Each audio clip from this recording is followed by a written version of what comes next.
I've been enjoying the stories on here for about a month, and I finally decided to include my own. So here goes. I was 19 years old. I was always hanging out with my best friend Jamie and her boyfriend Bobby, his frat twin brother Billy, and Billy's girlfriend Sarah all the time, everywhere. We usually hung out at Billy and Bobby's house, cable, video games, food galore. I always felt like a fifth wheel. I was slightly depressed and lonely, and just wanted a man of my own. I learned the hard way. Be careful what you wish for. I lived in a duplex community and was walking down the street to the cluster of mailboxes with Jamie, and I started hearing whistling. I looked over and saw my neighbors sitting on their porch, but there was a guy with them that I didn't know, and he was the one doing the whistling at us. He was hot. He had curly blonde hair, blue eyes, and dimples in both cheeks when he smiled, and muscles for days. I was immediately smitten. He walked over to us and started a conversation. He went with us to check the mailbox and accompanied us back to my place. We talked for a while and he asked me out. Of course I said yes. The first date went great. Needless to say, we started dating. It wasn't long before I started noticing things that kind of rubbed me the wrong way. Now, I won't go into extravagant details, except to say that he was really clingy and really possessive. He would say things like, I was his dream girl, and he couldn't imagine his life without me. After only being official boyfriend and girlfriend for about a week now, he would read my text messages and delete numbers from my phone. He eventually started trying to alienate me from my friends, but we had been friends since freshman year and were really tight. I knew he was frustrated because he could not separate us, so he would find other ways to try to come between us, like being really rude and obnoxious when they came over, or turning off the ringer on my phone so that when they called, I wouldn't know about it. He would send messages from my cell to theirs and say awful things, but my friends knew it was him. Not long after we got together, I found out he didn't have a job, didn't have his own place, living with different friends until they got tired of him being there and asked him to leave, and lots of things he told me about himself were lies. And 3 months into the relationship, I was ready to call it quits. The final nail in the coffin was when we were being intimate, and he started getting really rough with me. Apparently, he had overheard a conversation I had with Jamie a few days before, where she was urging me to dump Shane and get with Billy, since Billy had broken up with Sarah and wanted to be with me. He was yelling, saying I belonged to him, and he wouldn't let me be with anyone else. How I was slutting around with Billy behind his back, and how he would do whatever he had to do to make sure I stayed away from Billy. He would slap me or bite me, pull my hair. I was getting hysterical and crying and screaming. Now, during the conversation with Jamie, I had never said one word or the other that I wanted to be with Billy, or that I was going to dump Shane at all, although I was certainly thinking it at the moment. Shane never heard me respond in any way that would have made it seem like I was going to dump him, but that night, Shane was horrible to me. He talked about maiming Billy, crippling him, all during sex. I pushed him off of me and ran into the bathroom and locked the door. He was standing in the hallway, banging on the door and screaming at me, butt naked. Jamie and Bobby were spending the night, and they heard everything. Bobby got up and told him he needed to leave or that he would kick his ass. Shane finally put his clothes on and left. We called the police and they took a report. They never even spoke to Shane about that incident. 20 minutes later, after the cops left, Billy showed up with a coworker named Danny. Danny and Bobby sat in the living room with the lights off, waiting to see if Shane would come back. Billy stayed in the bedroom with me and Jamie. Shane didn't come back that night, but he called me the next day and tried to apologize for everything that happened. I told him to never call me again, or try to even see me again. About 2 weeks later, we were all in a bar down the street from my house when Shane walked in. Billy and I were slow dancing when all of a sudden, Jamie ran up to us and pulled me away, saying she wanted me to come to the bathroom with her.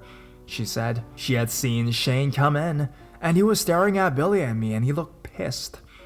When she grabbed me, he had been walking towards the dance floor, and since our table was right next to the dance floor, she got to me first.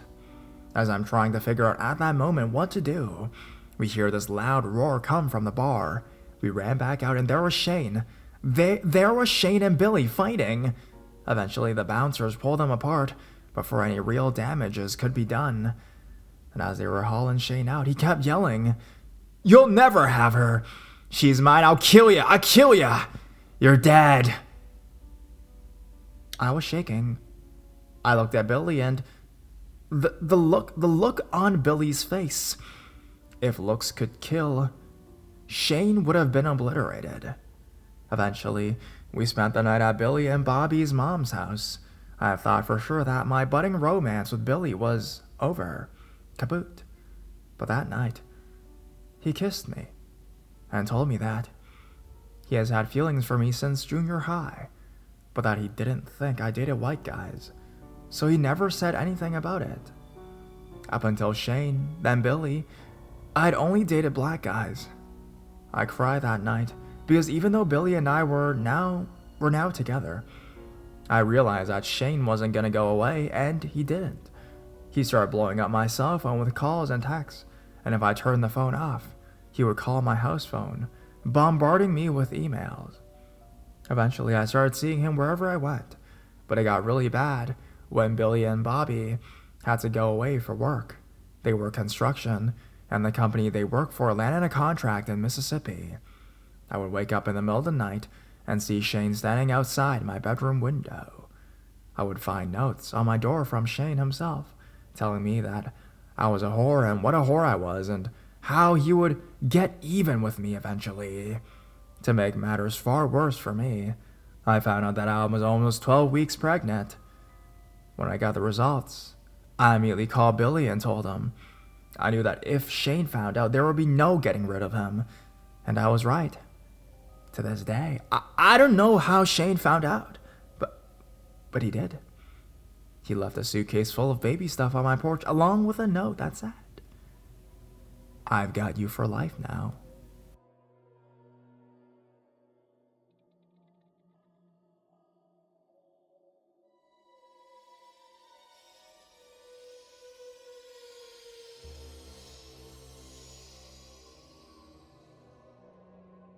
I tried to get a restraining order, but me being black, Shane being white, and I was pregnant with his kid in a small southern hick town didn't bode well for me.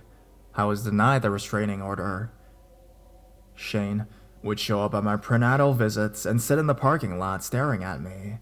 He just generally made my life a living hell. He harassed Jamie and Bobby, but didn't bother Billy all that much, since Billy laid the smack down on his candy ass at the bar anyways. Every time I had a run-in with him, I would report it to the police, hoping it would result in me being able to get the restraining order. No dice. Eventually, it got to the point where the police would come, write stuff down, and look at me as though I was crazy. It all came to a head when I was about 5 months along. Billy and Bobby had come home from Mississippi for a visit, so of course Jamie and I spent the weekend with them. They had to drive back to Mississippi Sunday afternoon, and Jamie had to work, so that night, I was alone. As I was setting in for the night, I heard a knocking on the front door. I looked through the peephole, no one was there. I went back to my bedroom. I heard a knock again, and again, no one was there. I was starting to freak out. I called Jamie to see when she would be leaving work, and she said she got off at 11 p.m. It was right around 8:30. I didn't want to be by myself anymore, so after I got off the phone with her, I called Billy's mom and asked if it would be okay for me to come over until Jamie's shift ended. She said yes, so I set about getting ready to leave. I called Jamie back and told her I would be at Linda's, the guy's mom. I hung up the phone, sat on the bed, and put on my shoes. Now, as I walked away from the bed, I felt a hand grab my ankle. I fell hard on the ground and started cramping immediately. I was trying to get up and I could feel hands on me. Shane was under my bed. apparently the second time he knocked.